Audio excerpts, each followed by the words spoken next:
Hello students, a very good morning all of you.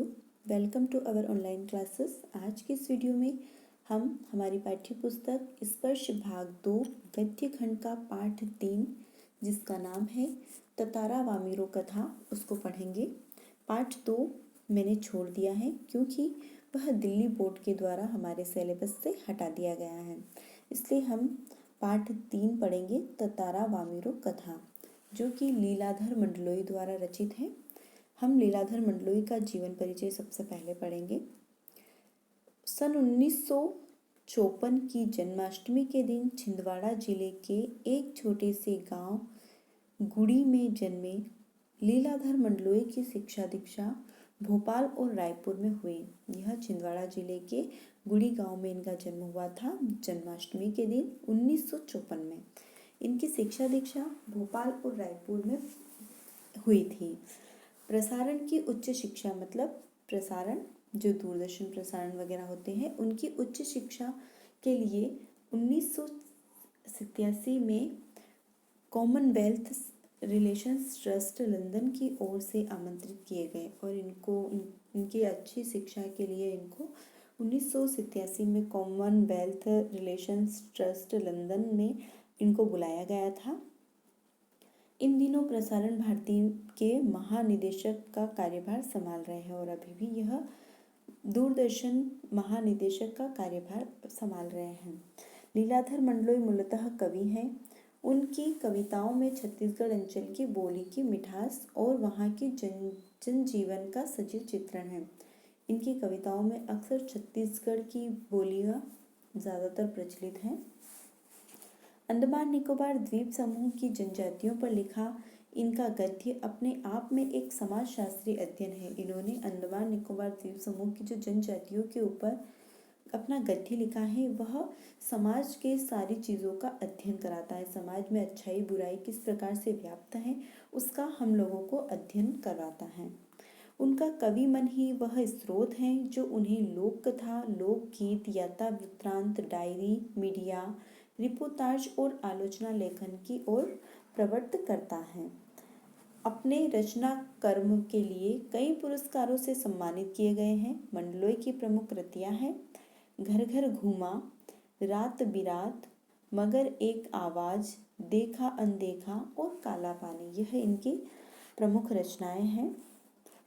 हम इसका पाठ प्रवेश भी पढ़ लेते हैं।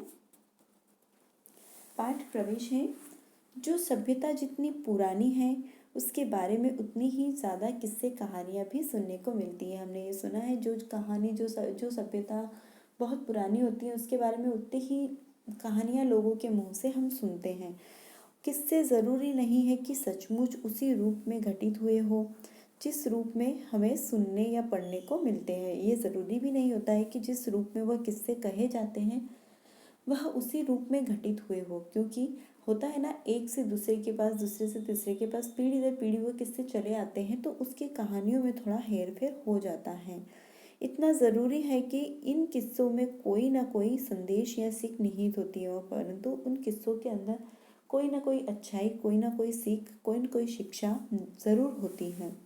अंडमान निकोबार द्वीप समूह में भी तमाम तरह के किस्से मशहूर हैं।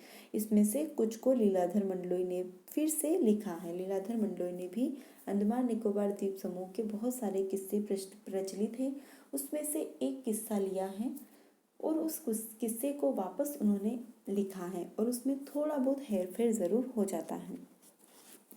प्रस्तुत पाठ ततारा वामिरो तथा इसी द्वीप समूह के एक छोटे से द्वीप पर केंद्रित है। उक्त द्वीप में विद्वेष गहरी जड़ें जमा चुका है। विद्वेष मतलब आपस में जलन की भावनाएं, आपस में द्वेष की भावनाएं, लड़ाई झगड़े क्रोध की भावनाएं। उस विद्वेष को जड़ मूल से उखाड़ने के लिए एक युगल और आत्म बलिदान देना पड़ा था। उसी युगल के बलिदान की कथा यहाँ बयान की गई है।